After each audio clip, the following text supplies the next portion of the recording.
Қайырлы таң дейміз ба? Қайырлы таң. Бүгін 18 сентябрь. Ютубқа қайтадан видео түсірейін деп шештім. Себебі шынымен на память қалатын видеолар екен. Бүгін Геннадий Головкиннің бойы болып жатыр Лас-Вегастағы. Оны менен басқа көріп отқан ешкім жоқ. Бала-шаға бәрі далада турник істеп жатыр. Турник істегілері кеп жатыр, точнее. Қазір обедке дейін үй жинаймыз. Бүгін план. Обедтен кейін балаларды мектепке ертеңге дайындаймыз. Ертең бізде понедельник. Қазір берем, тоқтай тұр қазір. Жоқ ей, ана Нұргелінікі жетсе болды, анакі жетіп қалады ғой. Ертең бұл да өсіп кетеді? Өсіп кетеді, одан кейін секіріп жүреді ғой.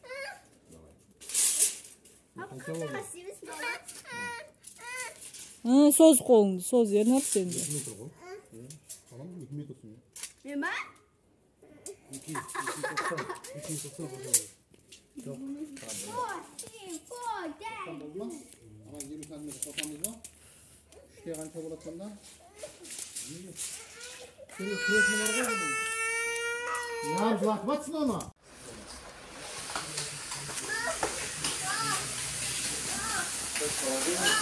Al. Çok kesin be.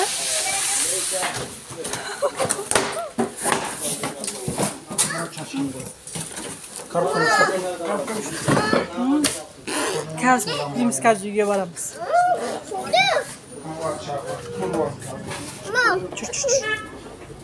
Çırılır be. Sizin bok kaladı bu.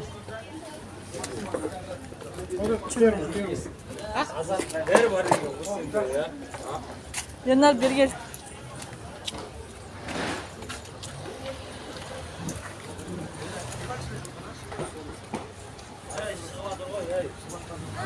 Al.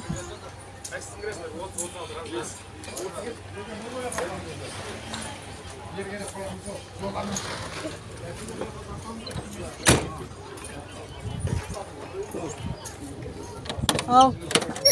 Ne? Болды, мен қазір. Тоқта, өшеді тұр. Жігіттер далада турник істеп жатыр. Мен кеше 2 бөлме жиналмай қалып кеткен еді. Қалған бөлмелерді жинап болғам. Негізі аптаның ортасында бір, аяғында бір үй жинап тұратын ем. Сол кезде қатты шашылмайтын еді. Ал қазір вообще қолым тимей жүр. Не успеваю, сол үшін бөліп приходится үй жинауға. Қазір осы балдардың сабақ істейтін бөлмесі, ана бардакты аптаның соңында қойып берем. Келесі аптаның соңында қайттан бардак болады. Шаңын сөртіп берем. И бізде гостиный бар. Сол бөлмені жинасам, бүгін о жақтағы қонағымыз кетеді. Я прям андай болып тұрмын, бледная. Бірақ феровит іше бастадым. Наверное, вот эта бледность все уйдет, потому что шынымен анемия болып жүрмін, басым ауырады, то не высыпаюсь, то еще, то. Короче, анемия көп нәрсеге әсер етеді, даже на сухость кожи. Қазір үй жинап тастаймын. Одан кейін бізде базарға баруымыз керек біз.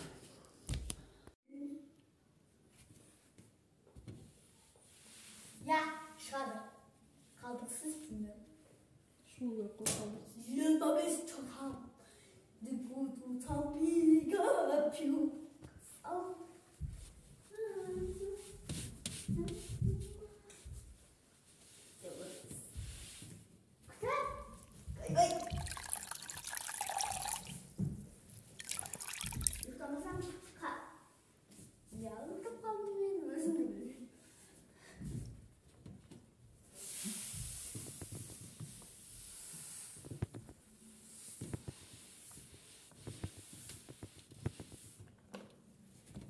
Sen ана жаттаған сүрелерің есіңде қалды ма? Қазір жаттағаным. Класс, фатиха жаттаған соң 3 сүре. Сол үшеуі есіңде ме? Не айтып қойын? Күнде сол үшеуін айтып жүрсей, сол есіңнен шықпайды. Кейін намазға болған кезде сол үшеуін оқи бересің, оңай болады. Кейін намаз бастаған кезінде сүре жаттап жүрмейсің да. Уже басқа сөйлеп жаттай бастайсың. Yok ama biz sizlerin başlasın, tanıdığın başlasın. İnne ahtaynikal kavsar. Fasoya yere yutar, ahtı. Unhar. Ne? Ahtı. Fasoya yere yutar, İnne şeyneke huval ahtar. ahtı. İnne ahtaynikal kavsar. Fasolli yere unhar. İnne şeyneke huval ahtar. Abata. Abata.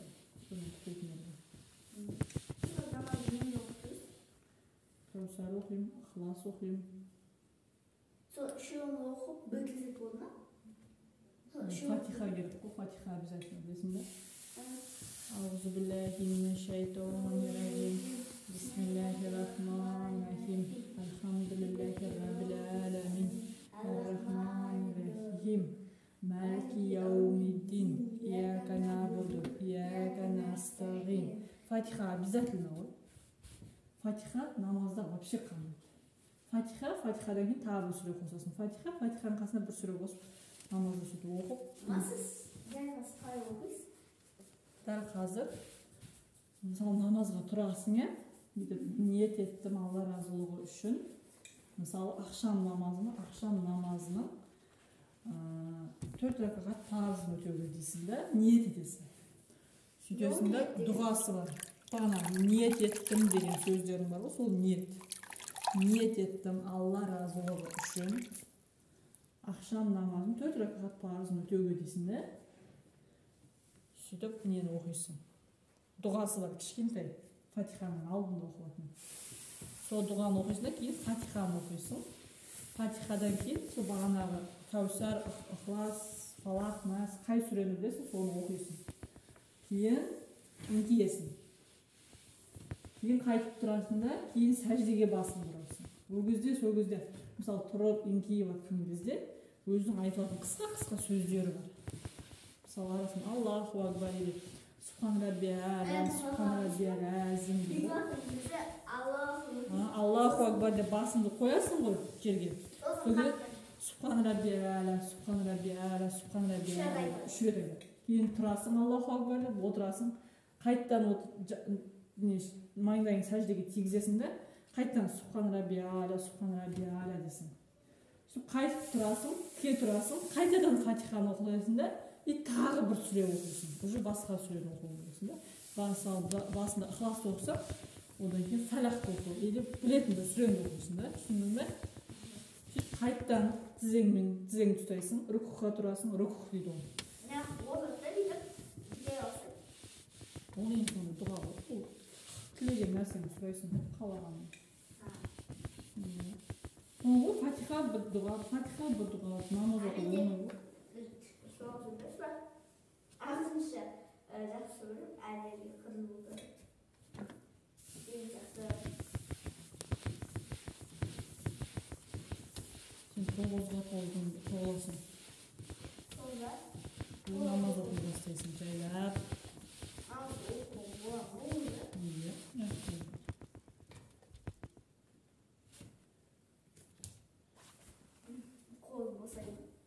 Қосам, жұмыс істеп отырсың ба біз сияқты? Азанды сабақсы. Азанды? Кешке бір бәлеге қайтып. Азанды, ол намазыңды оқисың. Үйдің ішінде бар.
Qanday sabaq istеп atsың?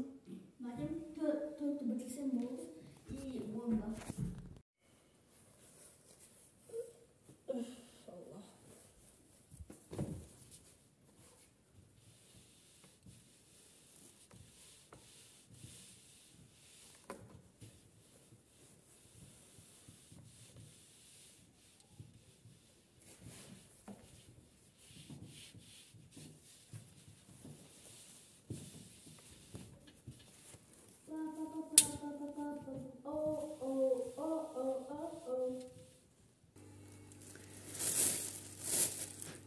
Kешкі тамақ.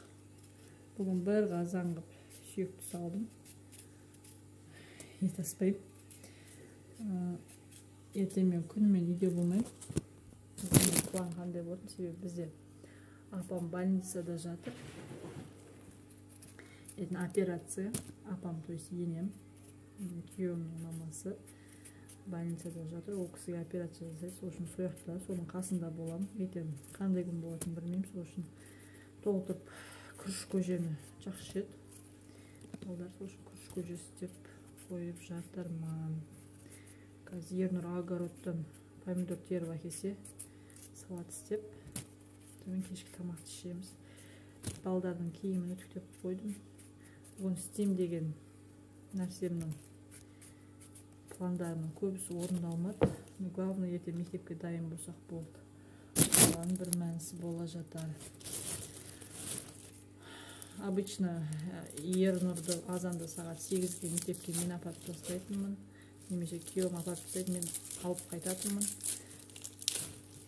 Ертең білмеймін.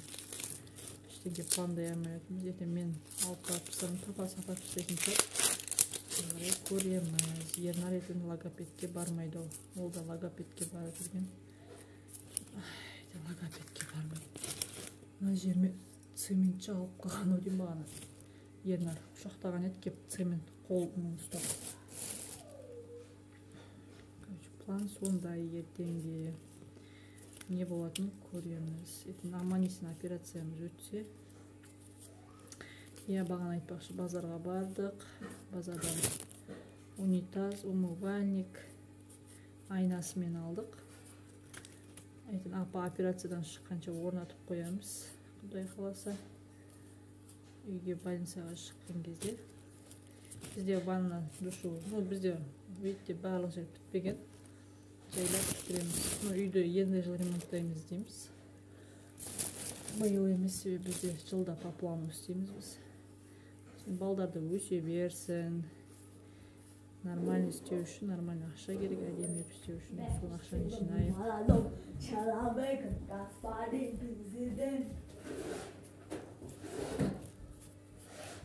Қанша сабағың бар әлі балам? Біле сабақ қалдық, білеу. Білеу? Ол қандай сабақ білеу? Әдебиет. Одан не біледі? Оқу просто или жаттау?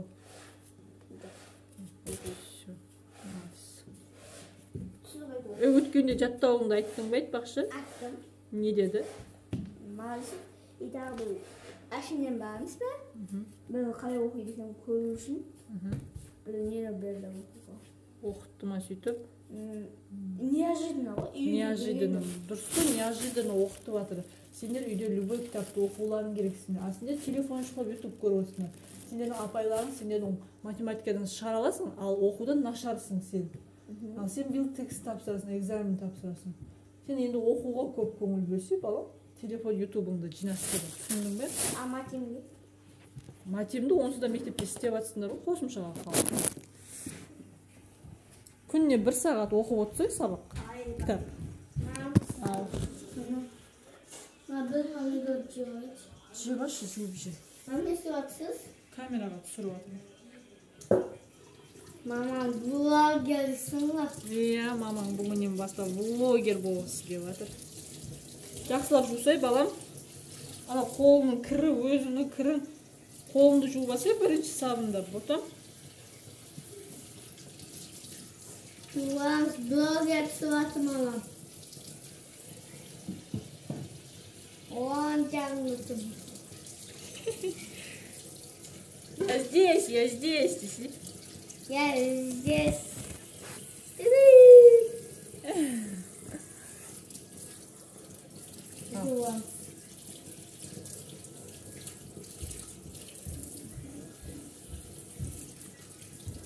Басқа помидор жоқ па не? Olmaz. Ал. Yok kızdıralım. Ha? Batı kızdıralım. Батыр қыз? Оқы сол батыр қызыңды. Бak. İsteyen atayım ben. Sırası kıskan. Молодец. Оқып кел. Olmaz. Ben çünkü hani atayım ben. İki kıskan. Мен қазір барамын қасыңа оқи бер. Екеуміз бірге істейміз. Atayım. Ben çocuk bağımını gördüler.